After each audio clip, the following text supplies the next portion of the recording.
Hello, friends, and welcome to Pathologic Volume 1, Episode 31. Today we are getting close to the end of Volume 1. Just so you're aware, we are following the volume structure of the Mind the Gap collection from the team of setters on the Cracking Cryptic Discord. And so we've got a few more to go, and then at the end of this volume, we're going to be doing some bonus puzzles, which are going to be a couple notches harder than the examples, but in genres that we've already covered so far. And then on to Volume 2 and a couple new things we're going to try. But that is the future. Let's look at the now, where we're going to solve a puzzle called LITS, and it's a puzzle about placing tetrominoes. And let's get right into it by taking a look at the rules. LITS is a puzzle that is named after the four shapes that we will be drawing in the grid. The rules are: shade one tetromino of cells in each region so that all shaded cells form one orthogonally connected area. So let's do a couple definitions here. A tetromino is just a connected set of four cells. So for example, this is an S shape, this is an L shape, this is a T shape, and so on. Orthogonally connected area is just a way of saying in this kind of grid that you can get from any shaded cell to any other shaded cell by only traveling through shaded cells in the grid. Two tetrominoes of the same shape may not share a bold border, counting rotations and reflections as the same. So this S here could not connect to another S anywhere in the grid or across one of these borders. We're going to have exactly one tetromino in each bold bordered area, and this L could not be touching another L, even reflected. No 2x2 region may be entirely shaded. That is just saying that given any four cells in the grid that make a little square, at least one of them must be unshaded. Sometimes we use region to mean a set of cells that are bordered by a bold border like this. In this instance, region is just saying any 2x2, even if there's a bold border inside them. Those are the rules of LITS, so it's time to solve a puzzle. Today's LITS puzzle was set by Eric Fox. The first thing I look for when I am going to attack a LITS puzzle are small regions. Often a puzzle will have some regions that are 4 cells or just a bit more, where we can place some knowns.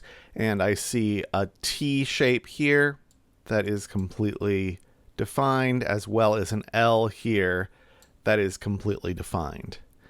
The other regions are a little larger, so we won't know them fully, but this one is only 5 cells. And no matter how we fill in 4 of them, if we want to make them connected, the middle 3 are going to be part of that tetromino. Either it's these 4 or it's these 4. In this region, we've got a similar situation where no matter how we fill 4, we're going to have these middle 2 filled. Now let's look at the 2x2 rule, which we make a lot of use of in this puzzle type. This T has 2 little armpits here that can't be shaded in because we'd make a 2x2, and we've got a couple more of these that we have to unshade to avoid a 2x2. As soon as we do that, we box off this cell, which can no longer be part of wherever the tetromino is in this region because there's just not enough space anymore. And the same thing happens down here. This would be isolated. So that gives us the disposition of this region down here. It goes like so. And the interface helpfully paints these as green to reinforce the fact that we have accounted for that in this region already. Now let's look at the rule that says you can't have two of the same shape touching across a border. In this corner, if this tetromino were to be completed by going to the right, then we'd have two I tetrominoes that would be touching at this border. So that's not allowed. It's got to be the other direction. It's got to make an L. And we can mark this as not shaded. I see another one I missed over here that I can mark as not shaded.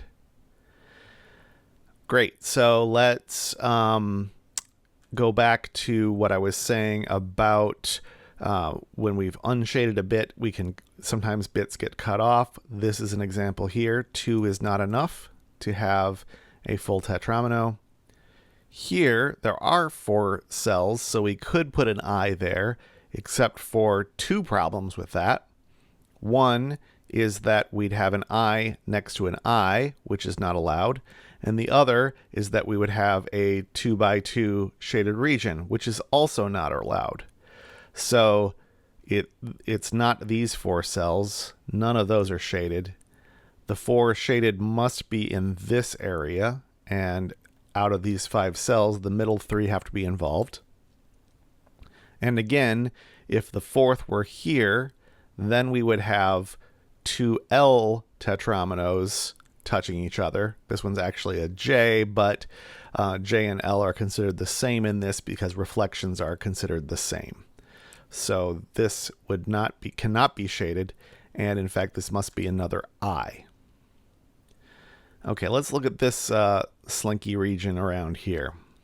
This is an interesting one because it will kind of cascade. So let's imagine that the tetromino in this region started right here. We've got 1, 2, 3, 4 that would be shaded. We would make a 2 by 2. So that's not okay. What if it started here? 1, 2, 3, 4. Still, we would make a 2 by 2.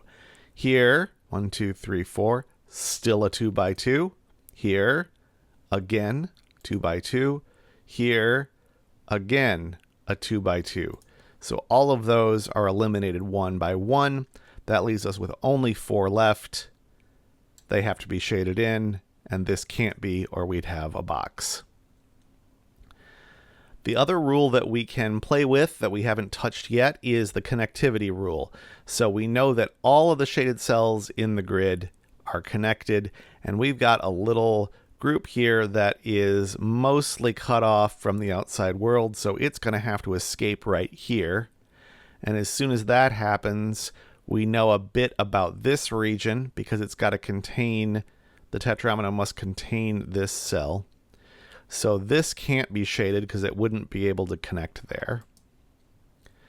Unfortunately, that's as far as that goes. But if it started over on this side, 1, 2, 3, 4, it's still going to contain this cell. So this is definitely shaded either way around. Let's see, what else can we learn? This is an L. So if we started here, 1, 2, 3, 4, we'd have 2 L's touching. That's not allowed. And if we started here, 1, 2, 3, 4, that's another L we couldn't have. So that's not allowed. So in fact, we do know the rest of this area. Now here we can do the same trick we did over here. If we started at the bottom, we would have 4 and we would make a 2 by 2. If we started here, we'd make a 2 by 2. And now this region has to escape to the outside world, so this must be shaded.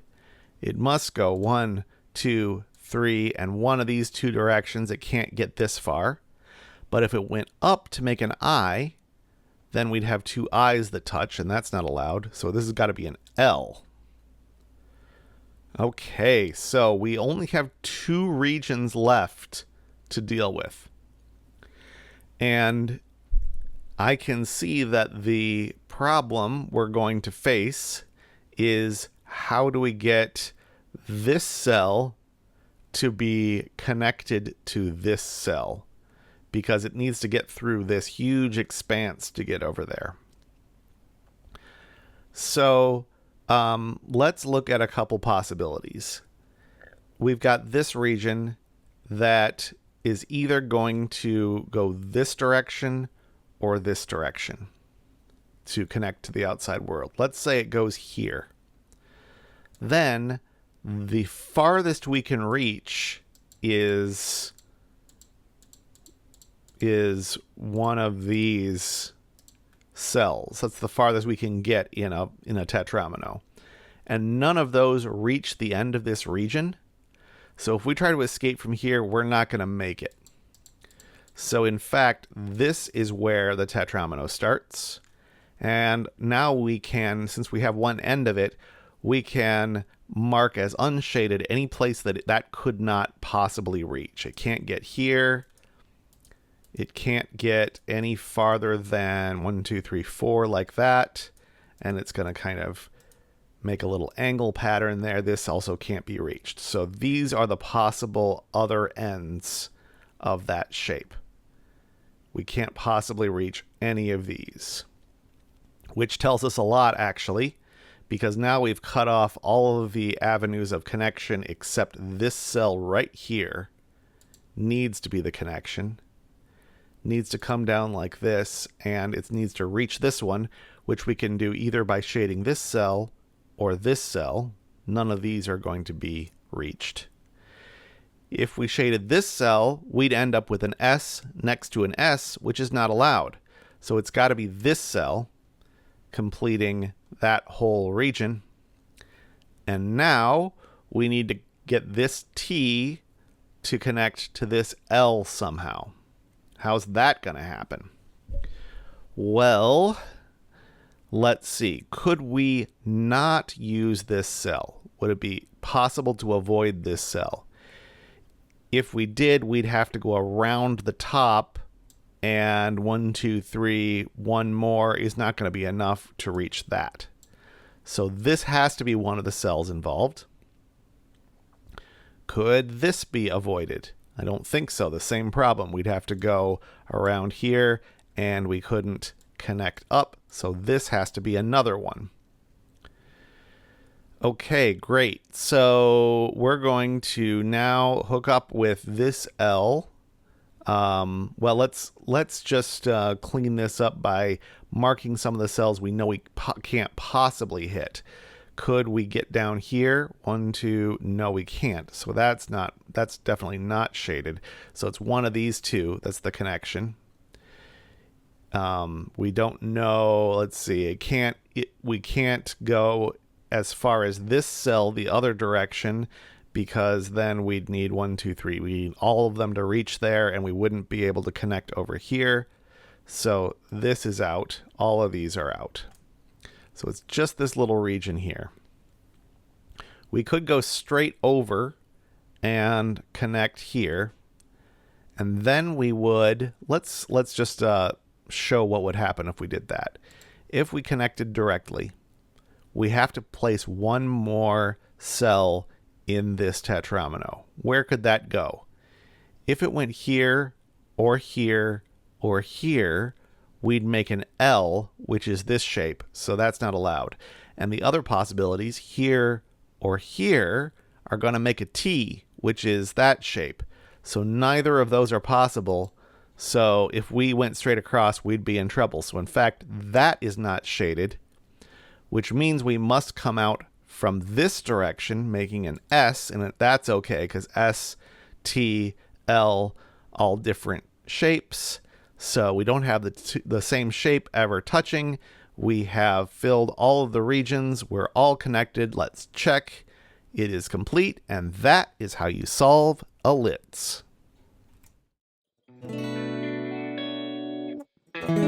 Thanks for watching. Remember to like, subscribe, and check out the description below for more free puzzles.